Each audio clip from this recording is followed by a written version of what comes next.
First and foremost, I want to give all praises, honor, glory to Yahweh Ba'ashem, Yahweh Shah Ba'ashem, Kakwadash, and double honors to the apostles and elders of great millstone who taught me this truth.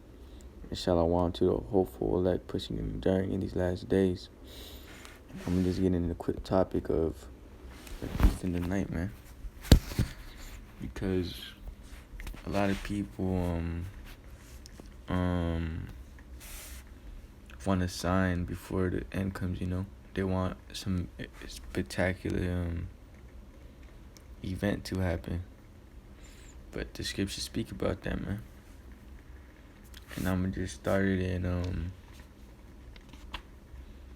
the Second Peter's chapter 2. You all know this scripture, right? This is 2 Peter chapter 2 and verse 10. But the day of the Lord will come as a thief in the night, in which heaven shall pass away with a great noise, and the elements shall melt with fervent heat, and the earth also, and the works that are therein shall be burned up. Right?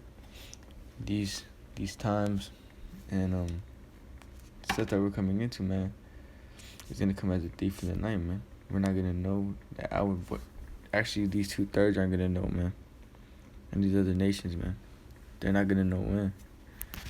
Why? Because the scriptures tell us in 1 Timothy, I'll get that, Thessalonians, Salakia, that this time is not gonna overtake us, man, because we see it. This is 1 Thessalonians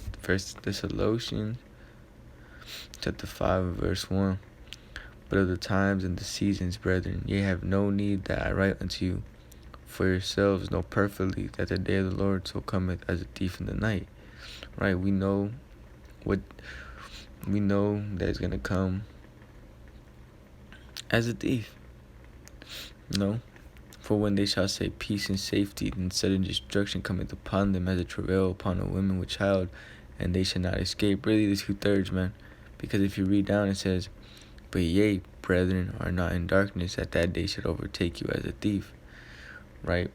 And these 2/3 and these other nations, they're going to be just sleeping, man. Sleeping, whatever. Not expecting that thief to come, and then, boom, she's going to come in. But for us, man, we kind of like, we're kind of watchmen ourselves, so we see the times, we see things coming. Because the scriptures even talk about our people wanting a sign, man. Look at that.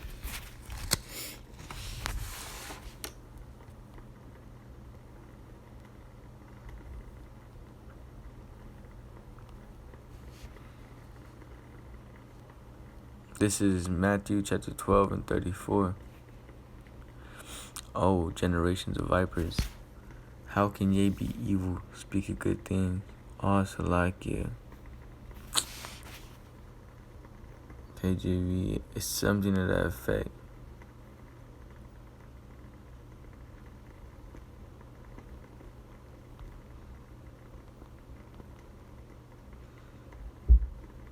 This one, Salakia, I know it was generation. Matthew chapter 16 and 4. A wicked and adulterous generation seeketh after a sign, and there should no sign be given unto it, but the signs of the prophets, Jonas, and he left them and departed. So this generation, they want a sign, man. They want some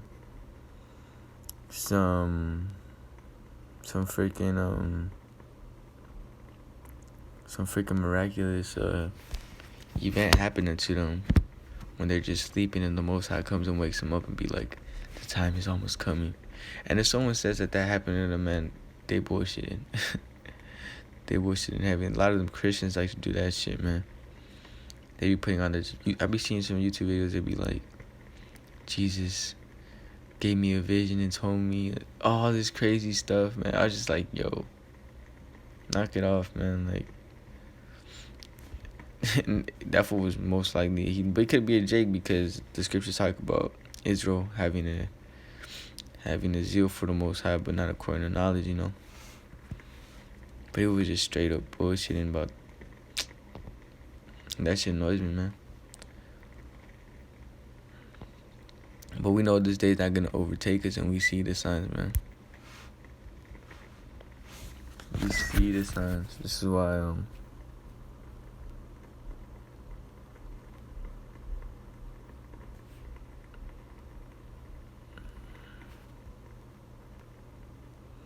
this is why the scriptures even tell us to measure out the time diligently in itself.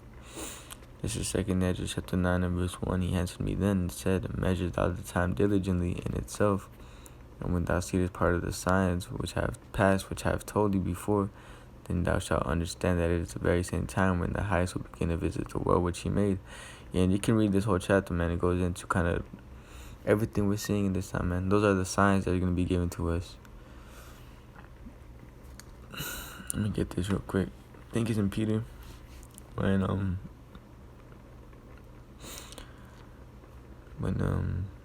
talks about how you go. It was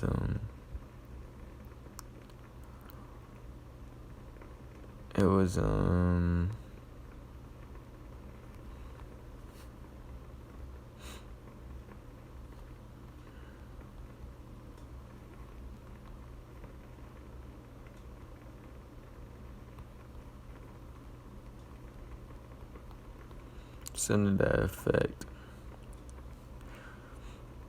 Luke 12. This is exactly what we're seeing today, man. Hypocrites, you can discern the face of the sky and of the earth, but how is it you cannot discern this time? You know, how is it, man, that you people cannot see the times that we're living in? The RFID chip being pushed heavily, these uproars all across the world, and you know, these same uproars that went across the world is the same as when World War II was about to happen, man. There was a lot of uproars around the world, and then World War II popped off. And we know that the scriptures tell us that the third World War is the last and final war, and that's when we're gonna rule, man. The kingdom of heaven is gonna come, but we got to go through certain things first, man, before that time happens. But yeah, I wanted to bring that out, man. How can our people know the times that we live in, know these prophecies? Not really, they don't know the prophecies, but you know, and this is mainly for these camps, man, because IUIC said there's going to be no Jacob's trouble. Yeah, but they're hypocrites, man, because, you know, Nate used to be in the truth, man. They've been teaching that for years, that there was a Jacob's trouble coming, man. So, you know, that man's just an agent. And when